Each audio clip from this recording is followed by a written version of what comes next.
Hi soldiers, இன்றைக்கும் வல்லமா மாதிரி quality கேள்வி ஒன்று உங்களுக்கு கொண்டு வந்துருச்சு.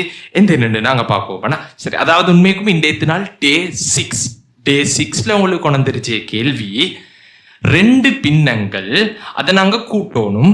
இதை நான் உங்களுக்கு ஒரு வித்தியாசமாக ஷார்ட் மெத்தட் ஒன்றில் காட்டித்தரப்போற எல்லா கேள்விக்கும் யூஸ் பண்ணேலும். சரி, என்னென்னு பார்ப்போம். முதலாவது பாருங்க, இது 3ல் 2, இங்கே 4ல் 1, 2ஐயும் கூட்டணும். கேட்ட கேள்விக்கான விடையை கண்டுபிடிச்சி ஷார்ட் மெத்தட் எப்படின்னு தெரியுமோ, இந்த கீழுக்கு இருச்சிய 2 பேரையும் நாங்க பெருக்கோம். பெருக்கினா நான் 3, 12 நாங்க இந்த இடத்துல போடும். இப்ப இவரோட பெருக்கோனும், நான் 2, 8 இந்த இடத்துல நாங்க போடும். இப்ப இவரோட நாங்க பெருக்கினா 1, 3, 3 இந்த இடத்துல நாங்க போடுவோம்.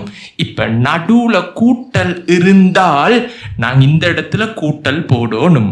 இது தெளிவாக மட்டும் விளங்கிருச்சும். இப்ப இந்த 12 கீழுக்கு அப்படியே நாங்க போட்டுட்டு 3ஓட இந்த 8 கூட்டினா எங்களுக்கான ஆன்சர் 11. இதுதான் கேட்ட கேள்விக்கான ஆன்சர். இந்த மெத்தட்ல வேண்டிய கேள்வி செய்யலும். உங்களுக்கு இந்த மெத்தட் சட்டப்படியாக விளங்கி இருந்தா கமெண்ட்ல சட்டப்படி என்று போட்டுடுங்கோ. அடுத்த டே 6ல நாங்க சந்திப்போம். சாரி, டே 6 அல்ல, டே 7ல நாங்க சந்திப்போம். ஓகே, பெற்றுட்டு வரேன்.